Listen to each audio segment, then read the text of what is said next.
नमस्कार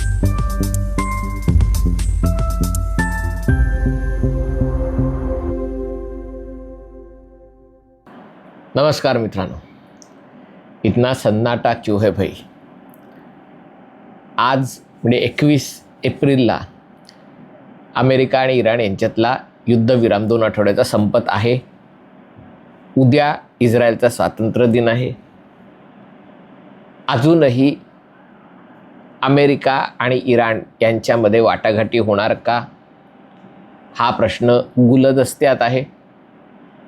इराणनी अमेरिकेच्या प्रस्तावाला किंवा अमेरिकेच्या वक्तव्यांना कुठलंही उत्तर दिलेलं नाही आहे आणि त्यामुळे इराण नेमकं काय करणार, म्हणजे चाफा बोलेना चाफा चालेना, चाफा खंत कधी काही केल्या बोलेना, अशी अवस्था आहे। सगळं जग वाट बघतं की अरे आता तरी बोला, आता तरी काहीतरी करा। कारण हे युद्ध विनाशकारी असलं तरी जगातल्या अनेक लोकांच्या मनोरंजनाचं ते साधन झालेलं आहे। ज्या प्रकारचं मनोरंजन डोनाल्ड ट्रम्प करत आहे आणि ज्या प्रकारचं मनोरंजन पाकिस्तान करत आहे, कारण पाकिस्तान या युद्धविरामाच्या वाटाघाटींसाठी सज्ज झाला होता। इस्लामाबादला जाणारे सगळे रस्ते बंद, आपल्या देशाची राजधानी आपल्याच नागरिकांसाठी बंद करण्यात आली होती। हॉटेलचं सुशोभीकरण करण्यात आलं होतं। अमेरिकेचे सिक्युरिटी डिटेल्स येऊन दाखल झाले होते। JD व्हान्स अमेरिकेचं उपाध्यक्ष काल संध्याकाळी अमेरिकेतून पाकिस्तानकडे प्रयाण करणार होते, पण अजूनही ते अमेरिकेतच आहेत। याचं कारण म्हणजे इराणनी अमेरिकेच्या किंवा ट्रम्प यांच्या वक्तव्यांवर प्रतिक्रिया द्यायचं बंद केलेलं आहे। त्यांनी सांगितलेलं आहे की युद्धाच्या वाटाघाटी, युद्धविरामाच्या वाटाघाटी या समाज माध्यमांवर ट्विट करून होत नसतात आणि कुठल्याही दबावाखाली आम्ही वाटाघाटी करणार नाही। तुम्ही जोपर्यंत पर्शियन आखाताभोवती जो वेढा घातला आहे तो उठवला जात नाही तोपर्यंत आमच्याकडनं तुम्हाला कोणतंही उत्तर येणार नाही। आणि जर तुम्हाला युद्ध सुरू करायचं असेल तर तुम्ही बेलाशक सुरू करू शकता, कारण तुम्ही जर हे युद्ध सुरू केलं तर आमच्या भात्यातही आता नवीन शस्त्रास्त्र आहेत। आम्ही तुम्हाला नवीन काहीतरी सरप्राईज दाखवायला तयार आहोत। त्यांनी काल एका, म्हणजे इस्लामिक देश आहे पण त्यांच्यातही हा वोकिझम कुठून आलेला आहे माहिती नाही, पण या मिनाब इथल्या शाळेमध्ये ज्या मुली, शाळेतल्या मुली मारल्या गेल्या त्यांच्या स्मृतिप्रित्यर्थ त्यांनी शहीद ड्रोन, जो त्यांचा अतिशय प्रसिद्ध आहे, त्याचं गुलाबी व्हर्जन, म्हणजे लहान मुलींसाठी म्हणून गुलाबी ड्रोन, आणि तो ड्रोन काय करणार तर तो निरपराध लोकांना मारणार। म्हणजे अशा प्रकारचा विक्षिप्त विचार फक्त इराणी लोक करू शकतात की ड्रोनलाही ते लहान शाळकरी मुलींचा प्रतीक म्हणून ड्रोन बनवू शकतात।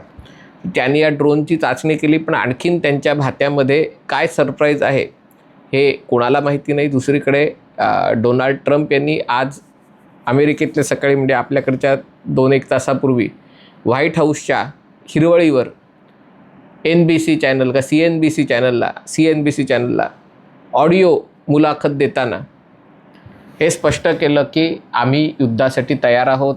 बराक हुसेन ओबामाच्या काळामध्ये अमेरिकेच्या सैन्य दलांना एका प्रकारे कुपोषित ठेवण्यात आलं होतं, पण मी जेव्हा राष्ट्रपती बनलो 2016च्या निवडणुकीत विजय होऊन 17 साली, तेव्हा मी कशा प्रकारे सैन्याला प्राधान्य दिलं आणि आता आमचं सैन्य किती बलाढ्य आहे, युद्धासाठी तयार आहे। म्हणजे घोडे जसे फुरफुरतात तसे आमचे घोडे, आमचे विमानं फुरफुरत आहेत युद्धासाठी। आणि आता काही वाटाघाटी होतील असं मला वाटत नाही, आणि आता युद्ध होईल आणि इराणचं कसं विनाश होईल याच्याबाबत ट्रम्प वक्तव्य करत आहेत। पण आता हे खरं आहे का एक प्रेशर टॅक्टिक आहे याची मला कल्पना नाही, पण या युद्धाच्या धमक्यांच्या आणि प्रतिधमक्यांच्या सगळ्या जगाला आता वीट आलेलं आहे। सगळं जग या युद्धाबद्दल चिंताक्रांत भावनेने बघत आहे। आज दक्षिण कोरियाचे राष्ट्रपती भारताच्या दौऱ्यावर होते। 8 वर्षांनी कोरियाचे राष्ट्रपती भारतात आले होते। $25 अब्ज व्यापार $50 अब्ज कडे कसा न्यायचा याचा आराखडा त्याच्यामध्ये सादर करण्यात आला। हायटेक क्षेत्रामध्ये म्हणजे AI असेल, सेमीकंडक्टर असेल, नवीन मोबाईल किंवा हे सगळे वाहन उद्योग, इलेक्ट्रॉनिक्स सगळ्याच्यात, स्टील, पोस्को आपल्याकडे आहे, जहाज बांधणी तिथे दक्षिण कोरियाचा अतिशय हातखंडा आहे.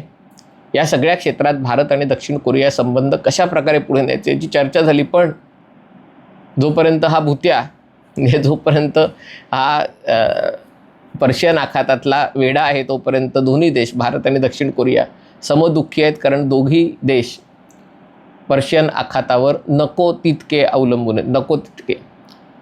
आणि त्यामुळे जोपर्यंत त्याच्यामुळे आणाभाका घेऊन की आम्हाला पर्शियन आखात खुलं पाहिजे, सगळ्या वाहतुकीसाठी खुलं पाहिजे, पण त्यांनी होणार काय?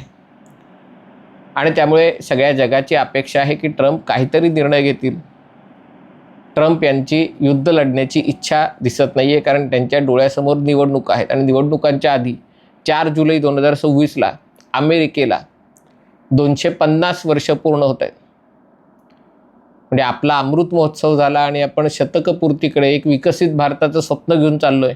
अमेरिकेचा अतिविकास झाल्यामुळे 250 वर्ष झालेत, होणार आहेत आता त्यांना. आणि तो त्यांना भव्य दिव्य पद्धतीने साजरा करायचा आहे. त्याच्या आधी मे महिन्यात ट्रम्प चीनला जाणार आहेत. ते त्यांना विजयी होऊन चीनला जायचं होतं, पण जरी आता युद्ध सुरू केलं, सगळे पूल पाडले, वीज केंद्र पाडली, तरी अमेरिकेला विजय कसा मिळणार हे ट्रम्प यांनाही माहिती नाही. दुसरीकडे आखाती देशही वैतागलेले आहेत, थकलेले आहेत. कारण जवळपास 600 दशलक्ष बॅरल तेल 50 दिवसामध्ये अडकून पडलेलं आहे. आणि 600 दशलक्ष म्हणजे 60 कोटी तरी झाले. 60 कोटी बॅरल हा मोठा आकडा आहे. त्याला गुणिले $100 करा, एवढा मोठा आकडा त्याच्यामध्ये तो दिसून येतो. आणि किती नुकसान त्यांना झालेलं असेल याची कल्पना तुम्ही करू शकता. त्याच्यातही 2 गट पडलेले आहेत. आणि त्याच्यामध्ये कतार आता पाकिस्तानसोबत एक लष्करी करार करणार आहे, अशा बातम्या आहेत. अर्थात हे सगळं सौदीच्या पुढाकारांनी, मदतीने होतं आहे. अमेरिकेने इराणविरुद्ध युद्ध लढू नये याच्यासाठी सौदी एक दबाव गट तयार करून प्रयत्न करत आहे. कारण त्यांना भीती आहे की जर हे युद्ध सुरू झालं तर आत्ता सौदीच्या तेलाची वाहतूक, म्हणजे बाकी सगळ्या देशांच्या तेलाची वाहतूक बंद आहे, फक्त सौदीची तेलाची वाहतूक जुनी होती तेवढीच आहे. कारण त्यांच्याकडे पाईपलाईन होती आणि ती पाईपलाईन त्यांच्या पश्चिम किनाऱ्यावर, म्हणजे किंवा दक्षिण किनाऱ्यावर यानबू इथे पर्यंत ती जाते. आणि तिकडनं ती तांबड्या समुद्रातनं किंवा सुएझ कालव्यातनं किंवा भारतापर्यंत वगैरे ती येऊ शकते. तर हुती या युद्धात उतरले तर त्यांचा पैसा बंद होईल. आणि त्यामुळे एकीकडे सौदी आणि कतार वगैरे यांचा दबाव आहे, दुसरीकडे UAEची अप्रत्यक्ष धमकी आहे. त्यांना इच्छा आहे की अमेरिकेने हे युद्ध लढावं आणि इराणचा पराभव करावा. पण जर अमेरिका इराणचा पराभव करणार नसेल तर त्यांना नुकसान भरपाई हवी आहे. आणि जर ही नुकसान भरपाई अमेरिकेने दिली नाही तर कदाचित ते आपल्याकडचा तेलाचा व्यापार डॉलरऐवजी चीनी युआनमध्ये करतील, किंवा आपल्याकडे असलेली ट्रेजरी किंवा ती जी बिल्स आहेत ती, किंवा मग आपला जो पैसा अमेरिकेत गुंतवलेला आहे तो विकायची त्यांनी शक्यता वर्तवली आहे. एका प्रकारे ही सभ्य भाषेत दिलेली धमकी आहे. आणि त्यामुळे ट्रम्प यांची सगळ्यात मोठी अडचण जी झालेली आहे की त्यांच्याकडे हे एकच अस्त्र होतं, म्हणजे जो मुथय्या मुरलीधरन काहीतरी दुसरा म्हणून डिलिव्हरी टाकायचा आणि त्याच्याने भल्या भल्यांची तारांबळ उडायची. ट्रम्प यांच्या वेगळ्या दृष्टिकोनामुळे, वेगळ्या तंत्रामुळे भल्या भल्या जागतिक नेत्यांची तारांबळ उडाली. त्यांनी ट्रम्प पुढे गुडघे टेकले.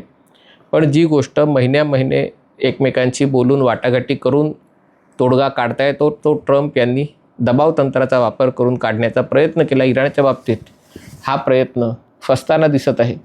याची किंमत ते इराणला चुकवायला लावू शकतात, पण इराणचा विध्वंस केल्याने अमेरिकेला काय मिळणार आहे याचं उत्तर त्यांच्याकडे नाही आहे. आणि त्याच्यामुळे अमेरिकेबद्दलचं मत जगात आणखीन प्रतिकूल होत आहे. आणि जर सगळे देश कायकुतीला आले तर आर्थिक मंदी त्याच्यातनं येऊ शकते. आर्थिक मंदी आली की त्याचा फटका अमेरिकेलाही बसू शकतो, कारण अमेरिकेच्या डोक्यावर कर्जाचा बोजा सगळ्यात मोठा आहे. आणि त्यामुळे आता निर्णय ट्रम्प यांना घ्यायचा आहे. इराणनी आपला निर्णय स्पष्ट केला. अजूनही अशा प्रकारचे एक अनौपचारिक माध्यमातनं चर्चेतनं असं सुचवलं जातं की इराण चर्चेसाठी उत्सुक आहे, पण पहिले तुम्ही वेढा काढा. पण वेढा काढणं म्हणजे ट्रम्प यांना स्वतःचा अपमान झाल्यासारखं. देशाच्या अपमानापेक्षा, देशाच्या संपत्तीपेक्षा, देशाच्या मानापेक्षा स्वतःचा मान ट्रम्प यांना अनेकदा महत्त्वाचा आहे. आणि त्यामुळे ते ऐकतील याची काही शाश्वती नाही आहे. या पार्श्वभूमीवर आज आपण उभे आहोत. 22 एप्रिल युद्ध सुरू होणार का? सुरू झालं तर ट्रम्प म्हटल्याप्रमाणे त्याच्यामध्ये वीज निर्मिती केंद्र बंद पाडून संपूर्ण इराणला अंधारात ढकलणार का? जर इराणला अंधारात ढकललं तर इराण पुन्हा आखाती देशांच्या जलशुद्धीकरण प्रकल्पांवर हल्ले करणार का? ते जर झाले तर तिथल्या भारतीय लोकांचं काय होणार? अनेक प्रश्न आज आपल्यासमोर उभे आहेत. पण या अंधकारमय परिस्थितीत एकच खात्री येते, म्हणजे ज्याला टॅको म्हणतात, Trump always chickens out. Trump मूलतः युद्धविरोधी आहेत आणि त्यामुळे ज्या युद्धामध्ये अमेरिकेचे सैनिक मारले जातील ही शक्यता असते, तिथे ते काहीतरी निमित्त करून झाडावरनं खाली उतरतात. याही वेळेला ते झाडावरनं उतरतील अशीच अपेक्षा आहे. हा व्हिडिओ आपल्याला आवडला असेल तर कृपया लाईक करा, शेअर करा आणि चॅनल सबस्क्राईब करायची विनंती आहे. तुर्तास इथेच थांबतो. पाहत रहा MH48.